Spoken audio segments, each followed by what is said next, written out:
It was a Monday night. It was October 10th of 2005, and I'm a good student, so I put my phone on silent when I'm in class, and when I got out of class, I looked at my cell phone and I had 13 missed calls from Mom's cell. And as I was leaving the class that day, I called my mom. "We're at your dorm. We just need you to get here as soon as possible." When I got to my dorm, my mom, my dad, my aunt, and my uncle were all in the hallway. And I just dropped my bike and ran inside. And then I remember my mom had pulled me into just a side room in the dorms and sat me down, and she's like, I need to tell you something.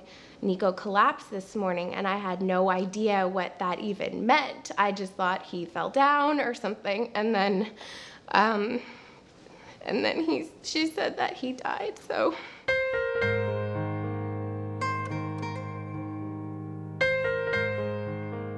Even children can have strokes and heart attacks and other problems with their heart. Approximately 1% of children are born with some type of congenital heart defect that may lead to problems in later life. So it's important to recognize the warning signs of congenital heart disease, which include things like shortness of breath, exercise intolerance, changes in the color of the skin that could signify some type of heart defect that needs treatment. Before he passed away, there were no warning signs. A half hour before, he was on the phone with his girlfriend. The day before, he had been playing basketball. There was no sign that that day was different than any other day.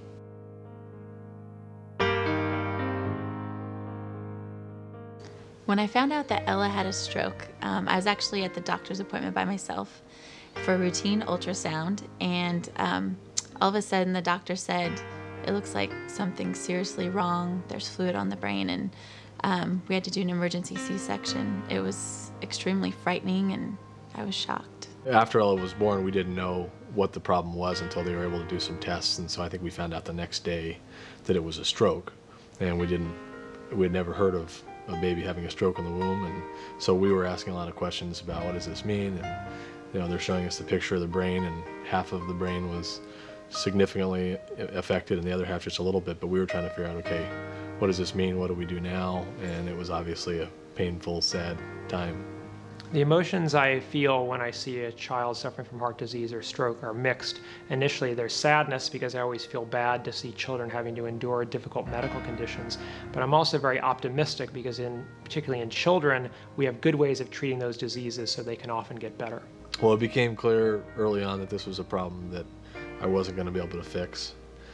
So that was an adjustment process. It was a good process for me, I think, and a good process for our family.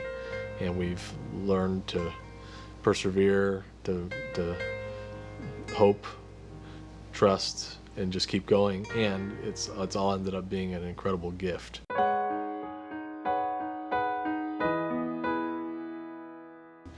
I was diagnosed with a heart defect or a heart problem when I was 7. The cardiologist said that I had partial anomalous pulmonary venous drainage. I had open heart surgery as well when I was 7, and I was in the hospital for 15 days. The reason the American Heart Association is so important to our community is we really have to educate the public about the warning signs of stroke and heart attack. Unfortunately, not enough of people out there recognize the warning signs of these deadly diseases, and as a result, we as the physicians can't treat them as effectively as we need to.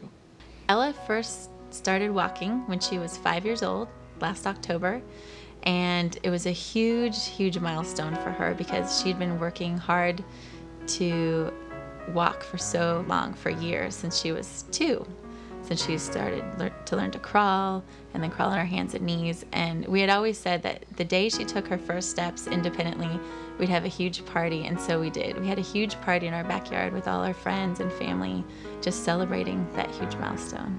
She loves life. She loves to have fun. She's thankful for all of the little things, whether it's playing the piano or giving someone a hug. She's very full of life, and she adds so much to our family. We've all learned what it means to rally around someone who needs help, and I wouldn't trade our experience for anything, as hard as it's been. The The American Heart Association is important to me because more than any other organization dealing with heart disease, they support research, they support education, they support awareness, and really all the people I've met there and all the events I've taken part in have offered a sense of support. And it has even been a process of grieving for me to work with them. I volunteer for the American Heart Association because I feel like it's really the most effective outlet to get information to the public and reach the masses about treating heart disease and stroke. The American Heart Association helped save my life. We are really thankful for the work of the American Heart Association and their work on behalf of stroke victims and their families to educate and do research and provide funding and to educate doctors, and the doctors have been really important to us, and so we're really thankful for all of it. Whoa! I'm going to play staccato. Okay. Last year, the American Heart Association and the American Stroke Association funded millions in life-saving research. But the fact is, that is not nearly enough. Because every year, millions more important research goes unfunded. To meet that need and fund the next big breakthrough, maybe even the cure, we need you, the American Heart Association and the American Stroke Association. Learn and live.